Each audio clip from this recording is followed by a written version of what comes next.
8 classes है ना।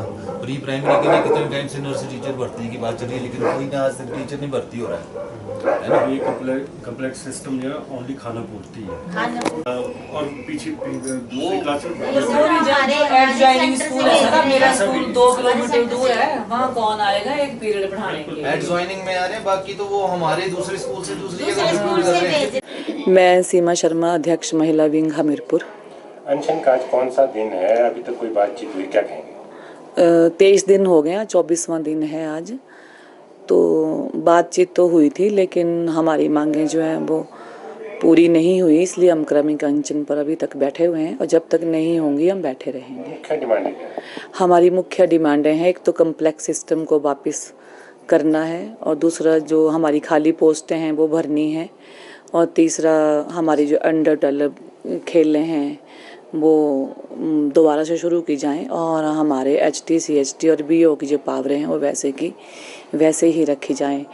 क्योंकि कम्प्लेक्स सिस्टम में ये जो मतलब जो सीनियर सेकेंडरी स्कूल्स वाले हैं जो भी हैं वो हमें कोऑपरेट नहीं करते।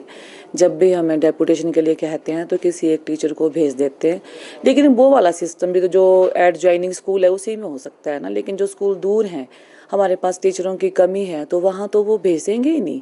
वहाँ कैसे होगा? हमारे पास 8 क्लासें हैं और हम टीचर 1 या 2 हैं, तो आप ही सोचिए कि कितना हमारे पर बर्डन है। ऊपर से हमारी डाक्स हैं जो हमें डेली बनानी पड़ती हैं, कुछ NGOs हैं जो हमारी एजुकेशन के साथ जुड़े हुए हैं, तो बहुत सारी प्रॉब्लम्स हैं। तो ये सारी प्रॉब्लम तो हमें मुख्यमंत्री जी से उम्मीद है कि वो जल्दी से ठीक करेंगे, और जैसे ही वो हमारे से बात करके इन चीज़ों को ठीक करेंगे तो हम अपना अनशन भी ख़त्म कर देंगे।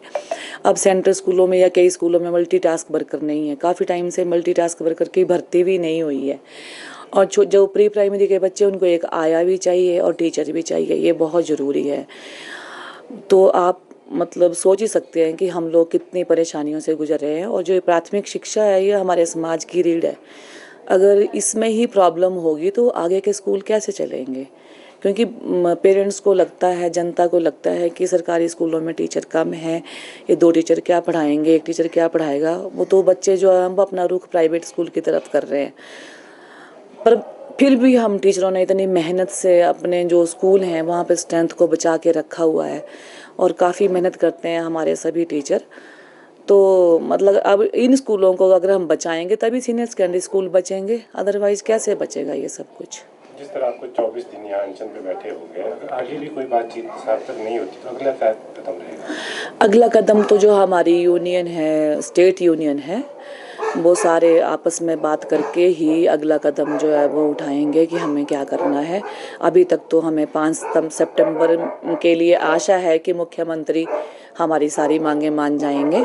अगर नहीं मानते हैं तो फिर देखते हैं आगे क्या निर्णय होता है और हम क्या करते हैं। विधानसभा 70 भी है, क्या घेराव किया जाएगा? इसका तो हम अभी नहीं बता सकते, तो तभी जब जो डिसीजन होगा उसी के बारे में फिर आगे वैसे ही करेंगे।